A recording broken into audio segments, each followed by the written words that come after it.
Bienvenue à Radio LJV pour l'épisode 3 du 12 novembre 2024. Donc aujourd'hui, on va parler, euh, sur les élections américaines. On va parler de la semaine de relâche, c'est quoi faire.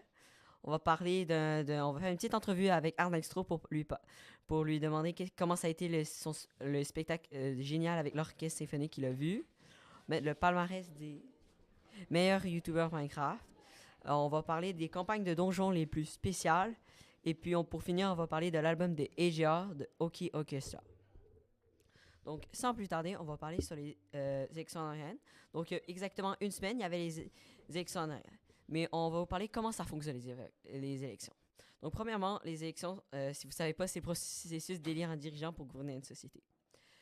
Au Canada, chaque conscription a une liste de candidats qui se sont représentés, puis on vote ensuite pour lui qu'on veut, et c'est le parti avec le plus de députés élus qui gagne.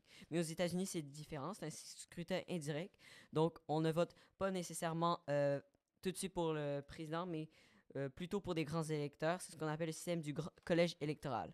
Chaque État a un nombre de grands électeurs basé majoritairement par le nombre la population de l'État, et c'est le candidat qui a le plus de grands électeurs qui emporte l'État au complet et tous les grands électeurs de l'État. Par exemple, imaginons qu'il y a 54 grands électeurs en Californie. Si un candidat gagne 40 des grands électeurs, il va gagner les 54 au complet. À la fin, on additionne tous les États remportés, puis c'est lui le candidat qui gagne le plus de grands électeurs qui gagne les élections. La semaine dernière, il y avait deux candidats. Il y avait Donald Trump qui représentait le Parti républicain et Kamala Harris qui représentait le Parti démocrate. Puis on a ensuite su que le lendemain, c'est Trump qui avait gagné avec 312 grands électeurs et Kamala Harris avec 226. Donc maintenant, comme deuxième sujet, on va vous parler de quoi faire durant la semaine de relâche. Donc toi, Henri, est-ce que tu as hâte à la semaine de relâche? C'est dans quelques jours, non? Ouais, j'ai vraiment hâte. Je vais pouvoir me relaxer puis passer du temps avec mes grands-parents, probablement. Là, je vais te proposer 5 activités à faire la semaine de relâche à Québec. Donc, premièrement, tu pourras aller au marché allemand. Ça va commencer le 21 novembre. C'est cool. Ouais, je me souviens, j'étais allée quand j'étais jeune avec ma famille. Il me semble qu'on avait acheté des jeux de société. Très cool. Donc, en deuxièmement, tu pourras aller faire une randonnée au Parc national de la Jacques-Cartier. J'étais allé il y a 2 semaines, puis c'est très beau. C'est très fun à pouvoir aller en nature. Troisièmement, tu pourras aller au Salon du Livre, mais des Premières Nations, qui va se tenir du 14 au 17 novembre. Quatrièmement, tu pourrais jouer à des jeux de société.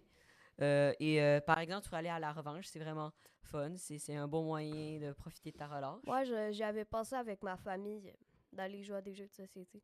Super. En cinquième, tu pourrais te promener dans le Vieux-Québec. Ça va commencer à se décorer, j'imagine, parce que ça va être méga beau. La semaine de relâche, ce sera un super moment. Tu pourras aller aussi au plaine de Rabam, visiter la ville.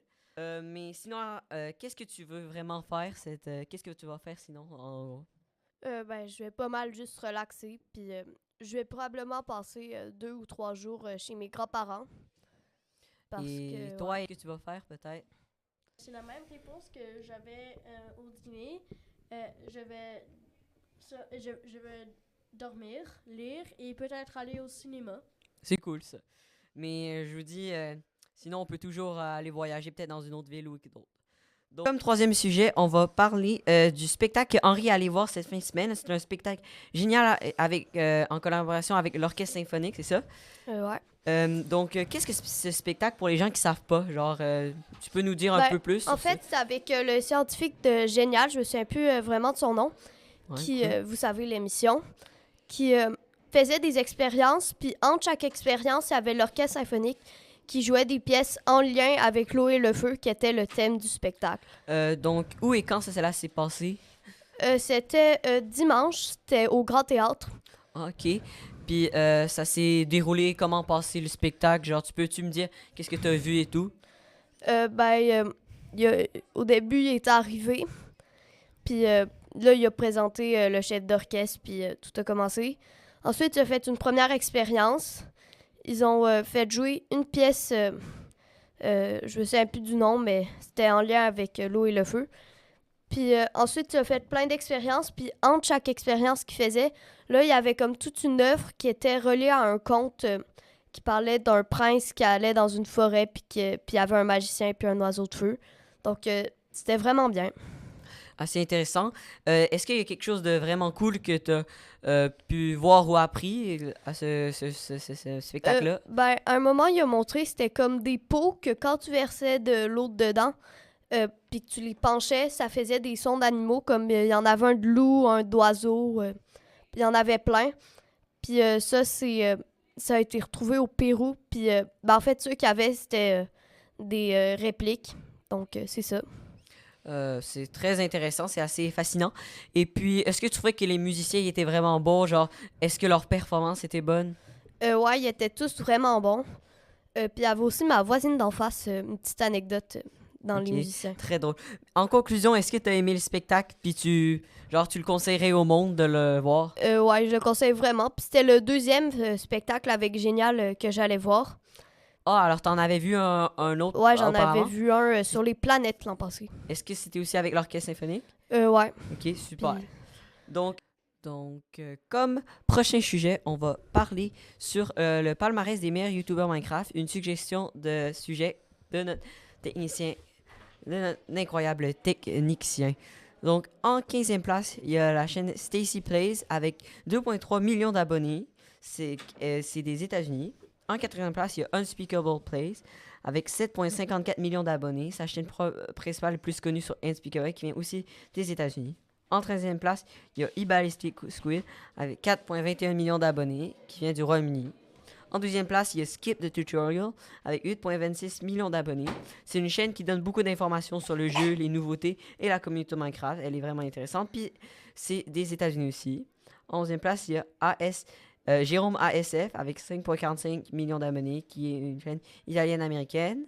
En 11e place, il y a Captain Sparkless avec 11,4 millions d'abonnés. C'est l'un des premiers YouTubers Minecraft qui a commencé sa chaîne à propos de Minecraft depuis 2010. Et en parenthèse, le jeu est sorti en 2009. Il vient aussi des États-Unis. En 9e place, il y a Mumbo Jumbo avec 9,4 millions d'abonnés. C'est le plus grand des YouTubers Minecraft de Redstone. Il crée plein de vidéos intéressantes sur une machine en Redstone et d'informations sur la Redstone ultra compliquées et c'est vraiment cool. Exemple, il a déjà créé un tank complètement fonctionnel qui lançait des TNT. Il vient du Royaume-Uni, lui. En 8e place, il y a LD Shadow Lady avec 7,2 millions d'abonnés, qui est aussi du Royaume-Uni. En 7e place, il y a Guyan avec 8,6 millions d'abonnés. C'est également un vieux YouTuber Minecraft. Il est reconnu à cause de sa série Hermitcraft qui est maintenant rendu à la saison 10 et il fait beaucoup plus d'affaires aussi.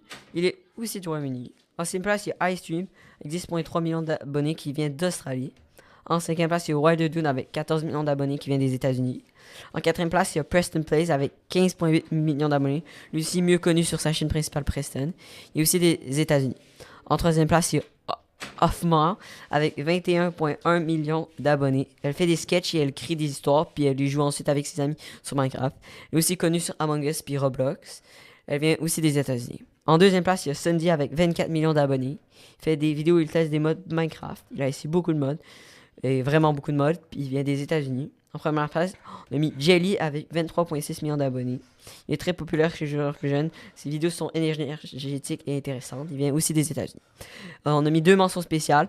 Dream avec un peu plus de 32 millions d'abonnés. C'est un grand YouTuber qui est reconnu à cause de sa série de Manhunt, dont il y a des joueurs qui essaient de le tuer avant qu'il finisse le jeu. Il est aussi connu à cause de tricheries qu'il a fait durant cette série. Il vient de revenir de congé parce qu'il avait arrêté ses activités, mais il vient de reprendre ses activités de 3 mois. Et puis, il vient des États-Unis.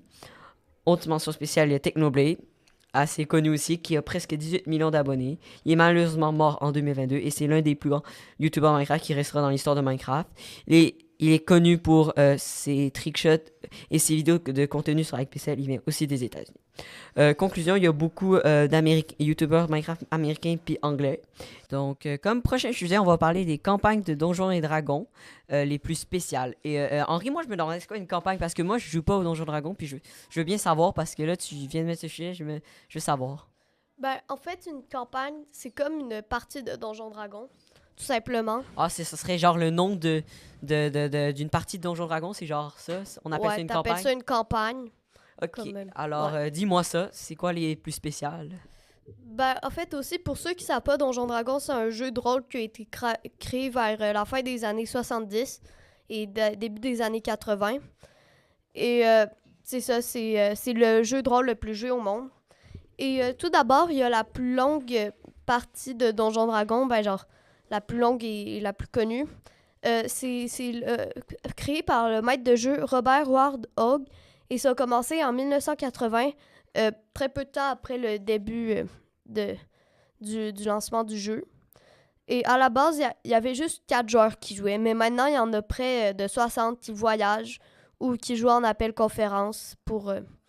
Attends, pour- la partie est encore là, genre? ouais, ils jouent encore. Ils Genre, se il y a rassemblent, des gens qui viennent, il y a des gens qui repartent. ouais, ils C'est se ça? rassemblent quelques fois Ok. par année. Ah, c'est Puis, assez fou, Les ça. règles, genre, au Donjon Dragon, il y a beaucoup de personnes qui se permettent de changer un peu les règles. Puis dans cette partie-là, ben, cette campagne-là, les règles ils changent vraiment beaucoup. Ensuite, l'endroit le plus surprenant, c'est dans un château médiéval à Poitiers. C'est dans d'une région de la France qui s'appelle le Poitou. Puis en fait, c'est ma mère elle avait une journée de congé quand elle était en France la semaine passée. Donc, ben, elle est allée, puis ben, elle a vu qu'ils étaient en train de préparer une partie, puis elle m'a dit que c'était drôle. Puis la meilleure ambiance que j'ai trouvée, c'est au Québec. C'est animé par un maître de jeu qui jouait depuis plus de 40 ans. Puis c'était l'an passé en février. Puis il y avait plein d'effets de lumière. Il y avait quelqu'un qui faisait des peintures à l'aquarelle. Un DJ il décidait la trame sonore puis quelle musique il mettait dépendamment de l'ambiance. Bref, l'ambiance était vraiment super incroyable. Ça a dû être cool d'être à cette partie-là, à cette Ouais. campagne-là. Vraiment. Donc, comme dernier sujet, Arnestro va nous parler de l'album de AJR Hockey Orchestra. Donc, la semaine dernière, il nous a fait l'album d'AJR Maybe Man, mais là, on passe à juste lui précédent qui est Hockey Orchestra. Donc, vas-y, Arnestro. Donc, c'est un album qui est sorti en 2021. Puis, un peu comme Maybe Man, ça parle de quelqu'un qui est vraiment stressé. Puis, il se demande surtout ce qu'il va faire. Puis, il a peur de devenir des instruments dans un orchestre. Puis, la première chanson, c'est OK Overture. Et une overture, c'est un concept de AJR qui montre toutes les chansons d'un album. Ils en ont déjà fait 3 pour l'instant.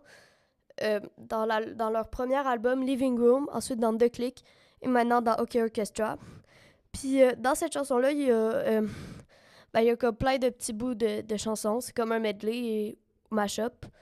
Puis il y a un couplet à un moment sur quelqu'un qui se demande ce qui se passerait si il y aurait trop de travail, puis s'il allait devenir une trompette ou une batterie dans un orchestre qui est triste. Et on peut entendre des chansons que AJR ils ont annulées pour l'album dans cette chanson. Ensuite, il y a Bummerland, que c'est un single qui est sorti en août 2020. Puis ça parle de quelqu'un qui n'a pas d'argent, puis compte toujours pour ses amis pour l'aider. Puis c'est basé sur une démo nommée Outside qui parlait de la COVID-19, puis d'un gars qui voulait juste sortir dehors. Ensuite, il y a 3 O'Clock Things. Ça parle de quelqu'un parlant de politique et comment les États-Unis sont contrôlés étrangement. Et le vidéoclip, c'est le responsable du son des concerts du groupe qui chante aux endroits où AJR ils avaient tourné leur ancien vidéoclip.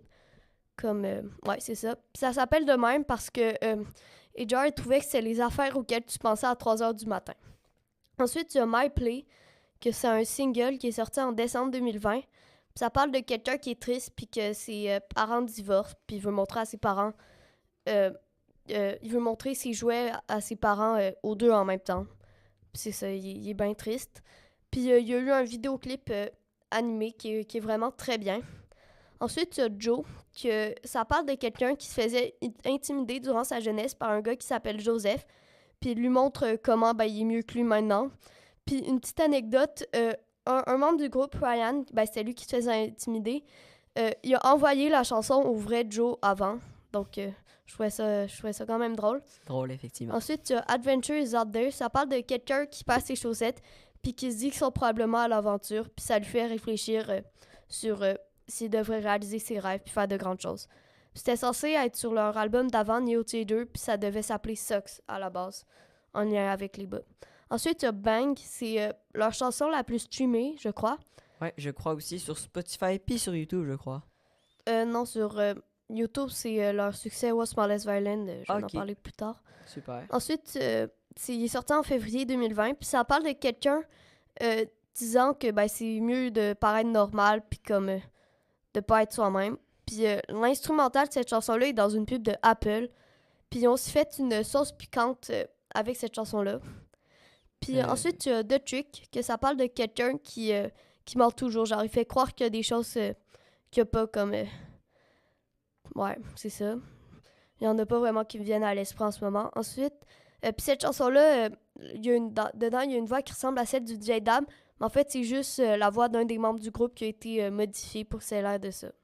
Ensuite, il y a Ordinary People avec Blue Man Group. Je sais pas si vous les connaissez. C'est un groupe qui sont toutes peinturées en bleu sur leur corps. Puis ça parle de quelqu'un que ses amis disent toujours qu'il est le contraire de ce qui sont ses amis. Comme par exemple, ses amis qui sont joyeux, ils disent qu'il est pas joyeux. Puis ses amis qui sont pas joyeux disent qu'il est joyeux.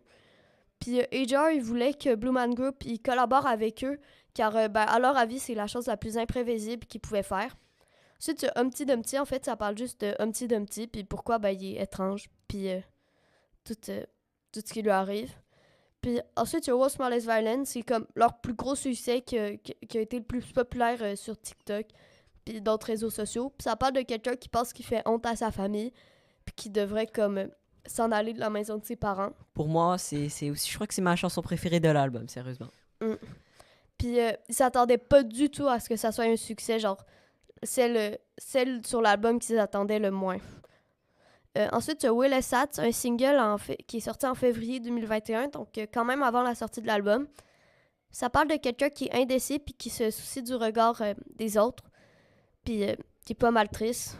Will Sat, c'est le nom de la chanson. Puis ça utilise une partie de la chanson My Little Town par Simon and Garfunkel, mais ils avaient l'autorisation d'utiliser cette partie-là de la chanson. Et pour finir, l'album, il y a la chanson Christmas in June. Ça parle de quelqu'un qui est trop chargé puis veut toujours reporter ses plans à plus tard, donc en juin. Comme par exemple Noël, il demande s'il peut le faire en juin. Puis il y a une partie de cette chanson-là qu'on peut entendre dans la fin de Maybe Man, qui est la première chanson de leur dernier album. Très intéressant, Henri. Moi, j'ai vraiment aimé savoir toutes ces affaires. Puis, Henri, toi, tu dirais que ta chanson préférée, ce serait quoi?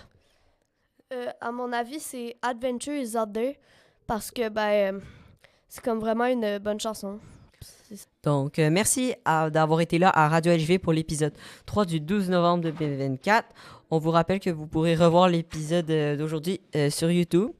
Et on se revoit dans 2 semaines, étant donné qu'il y a la semaine de relâche entre les deux. Puis bonne fin de semaine de relâche.